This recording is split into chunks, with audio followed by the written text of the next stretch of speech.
Hello সবাইকে, কখনো ঘরে ও কখনো বাহিরেতে সকলকে জানাই অনেক অনেক স্বাগতম। আশা করছি আপনারা সকলেই খুব ভালো আছেন।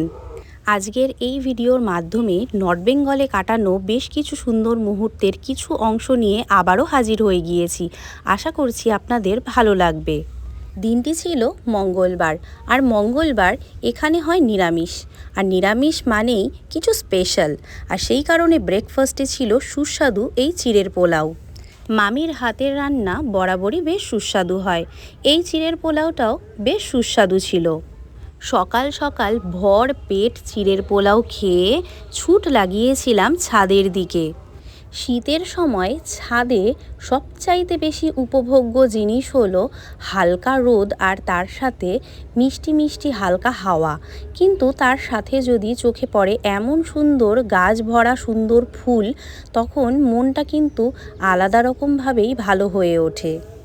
এই ফুলের গাছটা প্রায় 1 বছর আগে আমি মামিকে গিফট করেছিলাম। সেই সময় গাছটা ছিল একদম ছোট্ট, কিন্তু প্রায় 1 বছরের ব্যবধানে এই গাছের হাইট দাঁড়িয়েছে রীতিমতো 5 ফুট মতন। সবাই বলছিল যে ফুলটা ফুটে আছে সেটা নাকি সাইজটা ছোট হয়েছে, এর চাইতেও নাকি অনেক বড় সাইজের ফুল হয়েছে এই গাছে। আমার তো ভাবতেই অবাক লাগছিল। ফুলটা দেখতে দেখতেই চোখে পড়ল আমার মা আর দিদু যথারীতি পাটি বিছিয়ে বসে পড়েছে, আর আমার দিদু বেশ সুন্দর করে শাক বাচ্ছে। এই দৃশ্যটা এখন অনেকটা বেশি বিরল হলেও আগে কিন্তু প্রায়ই দেখা যেত। শীতের সময় উঠোনে কিংবা বারান্দায় বসে বাড়ির বয়স্ক মহিলারা এমন সুন্দর করে শাক বাছতেন, না হলে চষি কাটতেন, আর না হলে উল বুনতেন। আমি এর আগের দিনই ঘুরে ঘুরে ছাদ বাগানের সব গাছগুলো দেখে নিয়েছিলাম। সেই কারণে এই দিন একটুও সময় নষ্ট না করে দৌড়ে নিচে গিয়ে 2টো অ্যালবাম তুলে নিয়ে আসলাম। দিদুরও ততক্ষণ শাক বাছা হয়ে গিয়েছিল, সেই কারণে দিদুও একটি অ্যালবাম নিয়ে বসে পড়েছিল, আর এই পাশে আমি আরেকটি অ্যালবাম দেখতে শুরু করেছিলাম।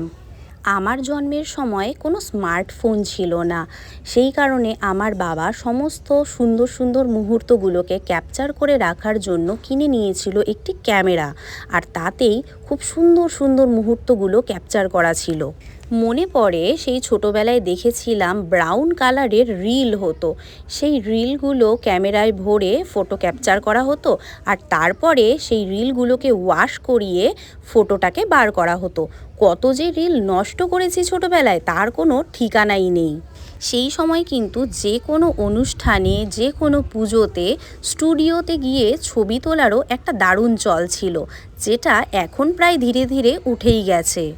আর সেই স্টুডিওতেও ফটো তোলার জন্য অপেক্ষা করতে হতো বিশেষ কোনো অনুষ্ঠানের, যেমন দুর্গাপুজো, কালী পুজো ইত্যাদি।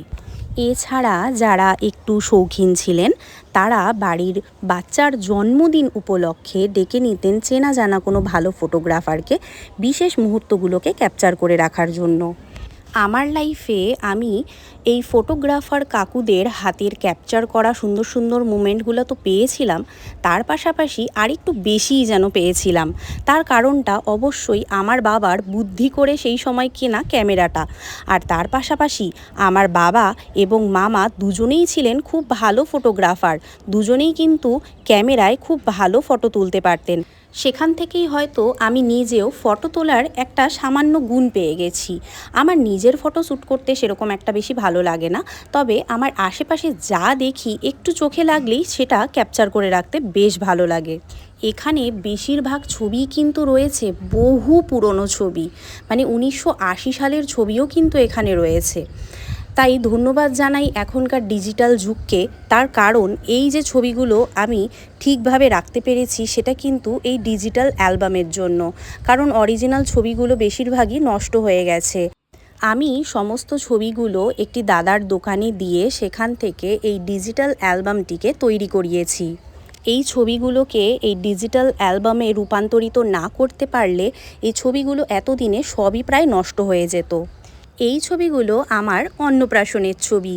এই যে এখানে রয়েছে আমার মামা আর তার কোলে আমি। এই পুরনো ছবিগুলো এখন চোখের সামনে দেখলে পরে অনেক কাউকেই চোখের সামনে মনে হয় দেখতে পাই যারা এখন আর আমাদের মাঝখানে নেই। এই যে একটু আগে ছবিতে দেখলেন, সেই ছবিতে এক ভদ্রলোক আমাকে আশীর্বাদ করছিলেন, তিনি এক দাদু ছিলেন আমার, ভীষণ ভালো ছিলেন, খুব ছোট বয়সে তাকে হারিয়েছি। এই যে এখানে আমার মা, মায়ের কোলে আমি, এই পাশে আমার দিদু, মানে এত ব্রাইট মনে হয়, সেই সব দিনগুলো মনে হয় চোখের সামনে ভাসছে। সেই সময়টাকে যদি ফিল্মের মতন করে নতুন করে দেখতে পারতাম, কী যে ভালো হতো। এই যে এখানে যার কোলে আমি বসে আছি, ইনি আমার মায়ের ছোট মাসি। অনেক কম বয়সের ছবি তার, ভীষণ ভালো মানুষ তিনি শিলিগুড়িতে থাকেন, আমি ছোট দিদু বলে ডাকি। এই যে এখানে চুমকি মামির সাথে আমি, মানে এত এত ভালো লাগছিল ছবিগুলো দেখে। মনে হচ্ছিল যেন আবার সেই দিনগুলোতে ফিরে গেছি, আর মানুষগুলো সেরকমই রয়েছে, সেই কম বয়স। মানে ভীষণ ভীষণ ভালো লাগছিল। আমি জানি আমার ফ্যামিলিয়ারদের মধ্যে কারোর নজরে যদি এই ছবিগুলো পড়ে, এই ভিডিওটা যদি পড়ে, তারাও আমার মতন করেই আবেগপ্রবণ হয়ে পড়বেন। আমি হয়ে যাচ্ছি আবেগপ্রবণ, আর তাদের আবেগপ্রবণ হওয়াটা তো একেবারেই স্বাভাবিক। এই ছবিগুলো আমার 18 মাস বয়সের ছবি। আমাকে নিয়ে যাওয়া হয়েছিল বেনারসে। এই ছবিটি সারনাথের। এখানে এক জেঠুর সাথে আমি তখন সবে সবে হাঁটতে শিখছি আর হেঁটে চলে বেড়াচ্ছি। এখনকার বাচ্চাদের প্রফেশনাল ফটোগ্রাফারের দ্বারা কত রকম কায়দা করে ফটোশ্যুট করানো হয়, আর তার পাশাপাশি আমার এই ছবিগুলো দেখলে আমার নিজেকে ভীষণ রকম লাকি বলে মনে হয়। তবে এখন একটা জিনিস ভাবলে ভীষণ কষ্ট হয়, আর সেটি হলো যে এই মিষ্টি মধুর মুহূর্তগুলো যেই জিনিসটার মাধ্যমে আমি পেয়েছি, যার হাত ধরে আমি পেয়েছি, সেই ক্যামেরাটিকে খুব ছোটোবেলাতে খেলার ছলে আমি ভেঙে ফেলেছি। সেই ক্যামেরাটির কাছে কত রকমভাবে আমি যে কি মারাত্মকভাবে ঋণী, সেটি যদি আমি বলে বোঝাতে পারতাম। তারপরেও কোনো সময় কোনো কারণে যদি একটুও মন খারাপ হয়, তখন যদি এই ফটোগুলো দেখি, মনটা এক নিমেষেই ভালো হয়ে যায়। আর মনে হয় যে সেই পুরনো দিনে ফিরে গেছি, সেই পুরনো বাড়ি, সেই বড় খোলা উঠোন, সমস্ত কিছু এত সুন্দরভাবে বাবাও ক্যাপচার করে রেখেছে। অনেক মুহূর্ত, অনেক সুন্দর সুন্দর জায়গা, অনেক সুন্দর সুন্দর ফটো, যেটা সত্যি আমার লাইফে কিন্তু ভীষণ ভীষণ স্পেশাল। মানে আমার আর আমার ভাইয়ের প্রথম চুল ফেলাটাও কিন্তু ক্যাপচার করা আছে। এই ছবিটা পুরীর সি বিচের ছবি, সেখানে আমি আর আমার ভাই উটের পিঠে চড়েছিলাম, সেই ছবিটাও ক্যাপচার করা আছে। আর এই ছবিটা আমি মোবাইলে ক্যাপচার করেছিলাম, যেখানে আমার মায়ের কোলে 3খানা বিড়াল ছানা বসেছিল। আমাদের বাড়ির সকলেই বিড়াল প্রেমী হওয়ার সুবাদে আমাদের বাড়িতে কিন্তু বিড়ালের আনাগোনা লেগেই থাকতো। এই ছবিটা আমার স্কুলের ছবি, আগে যে স্কুলে জব করতাম সেখানে ছোট্ট ছোট্ট বাচ্চাদের সাথে আমার তোলা কিছু ছবি। আর ভীষণ সুন্দর সুন্দর মুমেন্ট। এদেরকেও এখন যখন দেখি এই ছবিগুলো, এরা অনেক বড় হয়ে গেছে, ভাবলেই অবাক লাগে। যারা কথাই বলতে পারতো না, তোতলা তোতলা কথা বলতো, তারা এখন অনেক বড় হয়ে গেছে। এখন বাচ্চাদের স্কুলগুলোতে প্রায় সব রকমের অনুষ্ঠান সেলিব্রেট করা হয়, আর সেই অনুষ্ঠানগুলোর কারণেই এত সুন্দর সুন্দর মুহূর্তগুলো কিন্তু আমি ক্যাপচার করে রাখতে পেরেছি। কিছু ছবি রয়েছে ছোট্ট ছোট্ট বাচ্চাদের সাথে, আর সেরকমই কিছু সুন্দর সুন্দর মুহূর্ত ক্যাপচার করে রাখতে পেরেছি আমার বোনের মতনই কলিগসদের সাথে। আর এই ছবিটাতে স্পোর্টসের মাঠে দুষ্টু মিষ্টি পোজ দিয়ে দাঁড়িয়ে আছে আমার ছোট বোন জুই, আর এরপরের ছবিটাতে রয়েছে এক সাইডে আমার বড় বোন লিসা, মাঝখানে জুই, আর এক পাশে অর্পণ আমার স্কুলের স্টুডেন্ট ছিল। এখানে একটি ধুমসো টেডি বিয়ারকে সামনে রেখে একটা সুন্দর ফটো ক্যাপচার করে নিয়েছিলাম। ছবিটি ছিল সেলফি। এই ফটোগুলো সেলফি আমার বাড়ির পোষ্যদের সাথে। এই সমস্ত ফটোগুলো দেখতে দেখতে একদম যেন পুরনো সময়ে ফিরে গিয়েছিলাম। মনে হচ্ছিল সেই পুরনো সময়টা চোখের সামনে ঘুরে ফিরে বেড়াচ্ছে। এরপরে অ্যালবামটাকে সাইডে রেখে বেরিয়ে গিয়েছিলাম অফিসিয়াল কাজের উদ্দেশ্যে, কারণ নর্থ বেঙ্গলে আসার মূল উদ্দেশ্যটাই ছিল অফিসিয়াল কিছু কাজ। আর সেখান থেকে ফেরার পথে চলে গিয়েছিলাম বাজারে। শীতের পুরোটা সময় জুড়ে বিভিন্ন নার্সারির মালিকেরা ধূপগুড়ি বাজারের একটি বিশেষ জায়গায় এখানে গাছের পসরা সাজিয়ে বসেন। বাকি সারা বছর শুধুমাত্র শনি এবং মঙ্গলবার করেই এনাদের দেখা পাওয়া যায়, কিন্তু শীতের সিজনটাতে সবসময়ই এরা গাছের কিন্তু পসরা সাজিয়ে বসেন।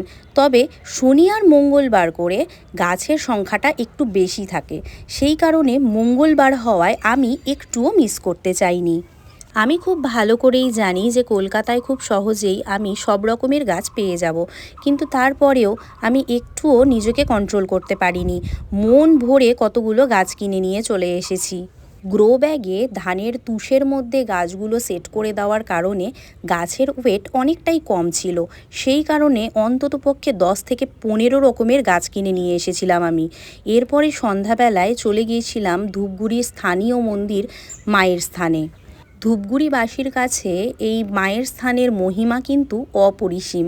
আগে কিন্তু মন্দিরটি অন্যরকম ছিল।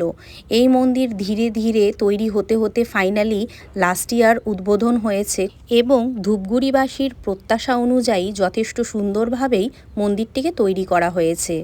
এই মায়ের স্থান মন্দিরটি ধূপগুড়ির বহু প্রাচীন একটি মন্দির। এখনও এই ধূপগুড়িতে যে সকল নতুন বউ প্রবেশ করে নিজের শ্বশুরবাড়িতে পা রাখার আগে এই মায়ের স্থানে কিন্তু মাথা ঠেকে তারপরে তারা শ্বশুরবাড়িতে যায়। সব মিলিয়ে মায়ের স্থানের এই নতুন নির্মিত মন্দিরটি আমার বেশ ভালো লেগেছে। নতুন কিছু দেবদেবীও এখানে অ্যাড করা হয়েছে, কিন্তু একটা জিনিস আমাকে একটু কষ্ট দিয়েছে, আর সেটি হলো এই মায়ের স্থানের মা কালীর বিগ্রহটি। পুরনো যে মা কালীর বিগ্রহটি ছিল সেই মূর্তিটিকে পরিবর্তন করে ফেলা হয়েছে। আর সেই কারণেই একদম ছোট্টবেলার থেকে মায়ের স্থানের মা কালী বলে যাকে দেখে এসেছি তাকে একেবারের জন্য না দেখতে পেয়ে একটু খারাপ লেগেছে। আজকের ভিডিওটি এই পর্যন্তই। আশা করছি ভিডিওটি আপনাদের সকলের ভালো লেগেছে। যদি ভালো লেগে থাকে তাহলে একটি লাইক করে যাবেন। ভিডিওটি আপনাদের কেমন লেগেছে কমেন্ট করে জানাতে কিন্তু একদম ভুলবেন না। নতুন হলে সাবস্ক্রাইব করে পাশে থাকবেন। আশা করব সকলে খুব ভালো থাকবেন, সুস্থ থাকবেন। দেখা হচ্ছে আমাদের পরবর্তী ভিডিওতে খুব শীঘ্রই। Bye bye.